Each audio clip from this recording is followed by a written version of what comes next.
शलोम मसीह यीशु में आप सबों की सलामती हो।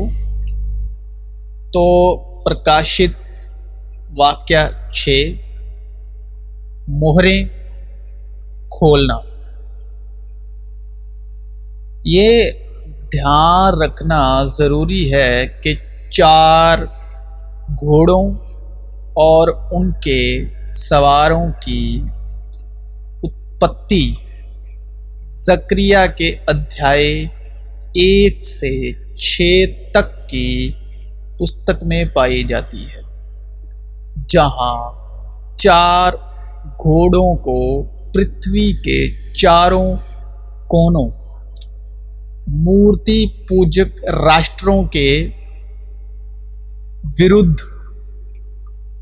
में न्याय करने के लिए भेजा जाता है और खुदा को एक स्वर्ग दूत द्वारा राष्ट्रों की शांति भंग करने और यरूशलेम, सिय्योन और इज़राइल जातियों की शांति बहाल करने के लिए बुलाया जाता है। इसलिए प्रकाशित वाक्य 6 के घोड़े और सवार पृथ्वी पर उन लोगों के विरुद्ध खुदा के प्रतिशोधात्मक न्याय के साधनों के मानवीकरण है, जो उसका विरोध करना जारी रखते हैं।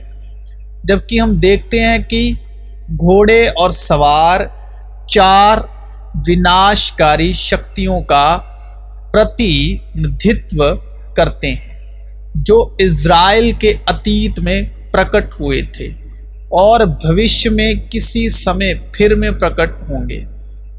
हमें इस तथ्य की उपेक्षा नहीं करनी चाहिए कि यही घटनाएं यूहन्ना के वर्तमान 70-90 ईस्वी में भी हो रही थी और परिणाम स्वरूप हमारे उनके बारे में अधिकांश समझ को पहली शताब्दी ईस्वी के उत्तरार्ध के ऐतिहासिक संदर्भ के साथ साथ इज़राइल के फैलाव 522 ईसा पूर्व के प्राचीन संदर्भ और इन दर्शनों के रिकॉर्डिंग की हिब्रू चेतना को जोड़ना होगा। ज़करिया की पुस्तक स्क्रोल वर्तमान मार्ग रेवशे के लिए आधारभूत है, जिसमें घटनाओं का कालक्रम समान है। ये मंदिर के भौतिक पुनर्निर्माण और भविष्य में मसीहा के आगमन दोनों के भविष्य सूचक दर्शन के रूप में कार्य करता है। इसकी तुलना 70 ईस्वी में यरूशलेम में मंदिर के विनाश के बाद जातीय इज़राइल की पीड़ा और 81 और 96 ईस्वी के बीच रोमन सम्राट डोमशियन के शासनकाल के दौरान मसीहा के यहूदी और गैर यहूदी अन्यायों की पीड़ा से की जा सकती है। माना जाता है कि यूहन्ना ने डोमशियन के शासनकाल के दौरान किसी समय रहस्य युद्ध घाटन लिखा था। जिस तरह ज़करिया की भविष्यवाणी शाखा मसीहा के जी उठने याजक यहोशू यानी यीशु के राज्य अभिषेक और इज़राइल और यरूशलेम की पुनर्स्थापना ज़करिया 6 का वर्णन करती है। इसी प्रकार प्रकाशित वाक्य 6 की पुस्तक के खुलने का लक्ष्य भी यही है। कि समस्त लौकिक इतिहास में अंतिम बार यही घटित हो, अर्थात मसीहा यीशुआ के माध्यम से इज़राइल जाति का परमेश्वर के पास अंतिम पुनर्स्थापन और नए यरूशलेम स्वर्गीय नगर का और पूर्णता जो यहूदी और गैर यहूदी दोनों धर्मी यानी ईमान लाने वाले जो विश्वासी लोगों का और बुलाए गए जो लोगों का निवास होगा, जिन्हें हमारे महायाजक और राजा मेम ने यीशुआ मसीहा के माध्यम से छुटकारा मिला है। अध्याय 6 में 7 मोहरों में से 6 खोली गई हैं। हालांकि पुस्तक स्वयं प्रकाशित वाक्य 8 उसकी 8 बाब 1 आयत में 7वीं मोहर के टूटने के बाद ही खोली जाती है। पद 1:8 तक तनाक से निम्नलिखित पवित्र शास्त्र की प्रतिध्वनि करते हैं। याहिजकिएल 14:12 से 20 और यिर्मयाह 15 की 3, 24 की 10, 29 की 17, यहिजकिएल 5 की 17, 14 की 21 और लेवी व्यवस्था 16 की 14 और उसकी 26 में वर्णित मंदिर की वेदी की सेवा से प्रासंगिक रूप में संबंधित है। फिर मैंने देखा कि जब मेमने ने 7 मोहरों में से एक को तोड़ा तो मैंने 4 जीवित प्राणियों में से एक को गर्जन की आवाज के साथ कहते सुना, आ। ग्रीक का अनियमित स्त्रीलिंग रूप में मिया जिसका अर्थ है एक या में से एक या में से एक, एक या में से एक के हिब्रू जैसे उत्पत्ति उसकी 1:5 के हिब्रू समक्ष के उपयोग के समान अर्थ देता है, जिसका अर्थ है जटिल, एकता, एक, जिसका सबसे अच्छा अनुवाद है। और शाम थी और सुबह थी एक दिन, इसलिए सृष्टि के एक दिन की तरह मोहरों में से एक समय के अनिर्धारित बिंदु पर खोली जाती है और कर्मांकित मोहरों के खुलने का एक कर्मिक कर्म शुरू होता है। इसलिए हम ये नहीं बता सकते कि 7 मोहरों में से कौन सी पहले खोली गई है। इसी विधि का उपयोग करके हम ये भी निर्धारित नहीं कर सकते कि 4 जीवित प्राणियों में से कौन गरजती हुई आवाज में बोल रहा है। जीवित प्राणी सफेद घोड़े और उसके सवार को जो शीघ्र ही प्रकट होगा आओ पुकार रहा है। ऐसा प्रतीत होता है कि मोहर का टूटना घोड़सवार को बुलाने का एक उत्प्रेरक है। हालांकि पुस्तक स्वयं बंद रहती है, शेष 6 मोहरों द्वारा अभी भी मोहर बंद है।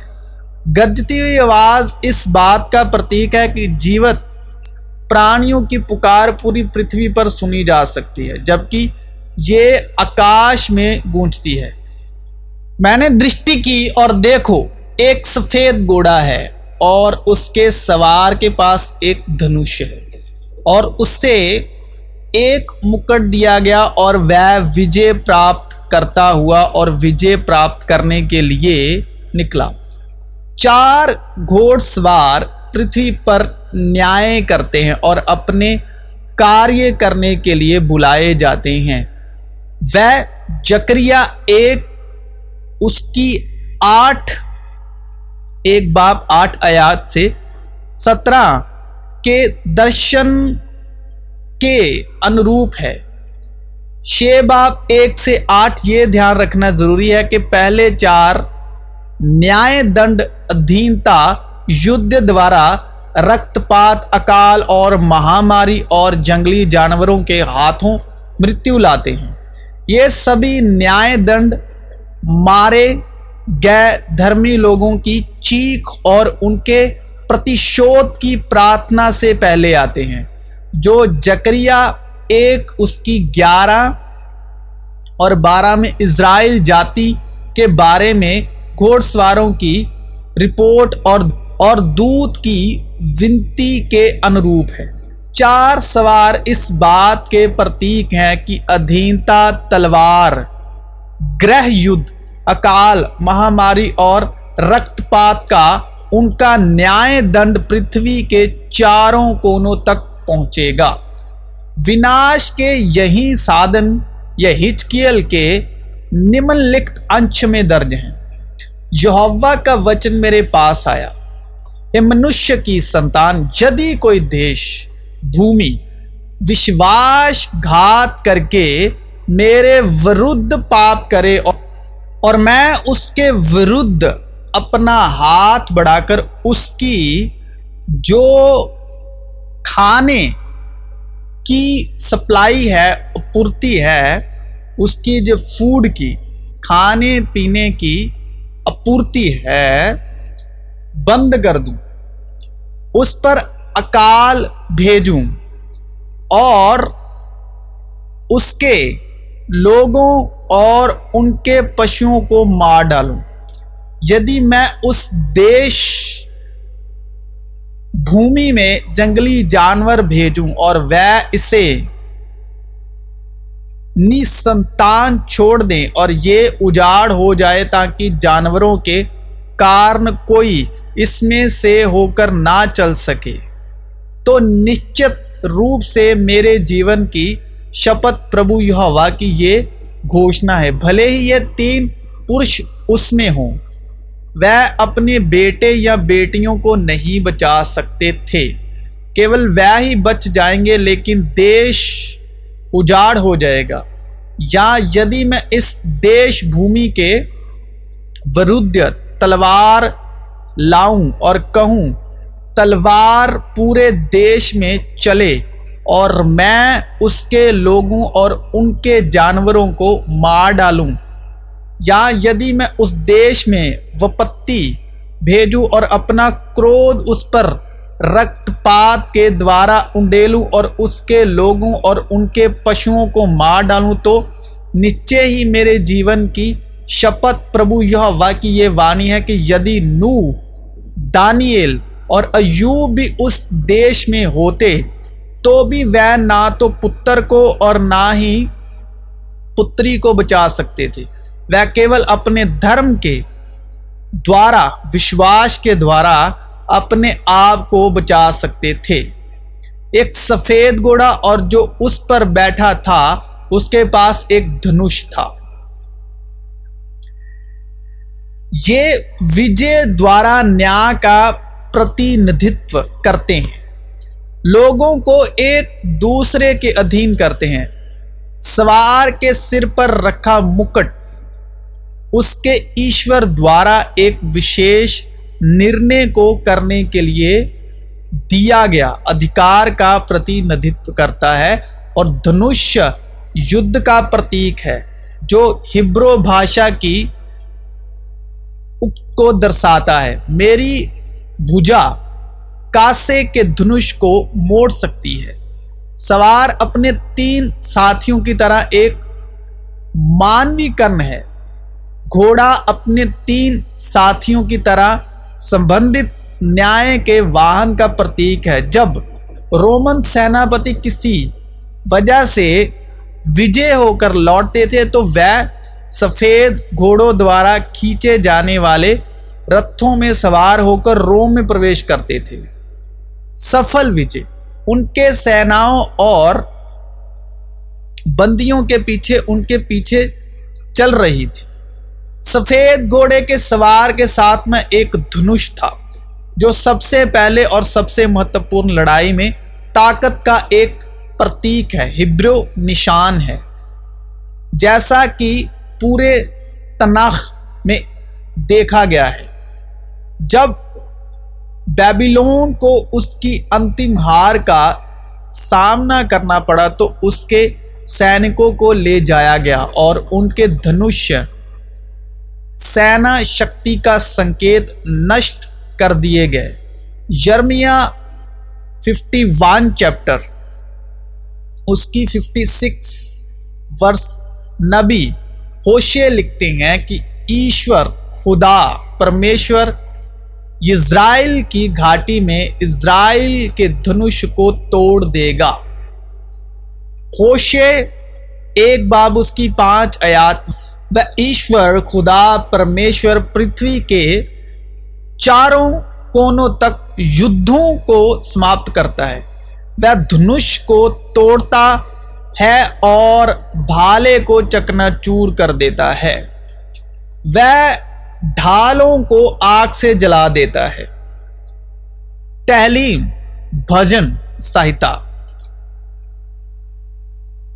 56 चैप्टर 9 वर्स। इसलिए धनुष हमेशा सेना शक्ति का प्रतिनिधित्व करता है, एक अंतिम छवि है जिसे रोमी और वह सभी लोग जो प्रकाशित वाक्य के लेखन के समय एशिया में रहते थे पहचानते थे। वह एक दुश्मन जिससे रोम सबसे ज्यादा डरता था, पार्थियन रोमन साम्राज्य के दूर पूर्व में रहते थे और रोम के लिए बहुत चिंता का विषय था।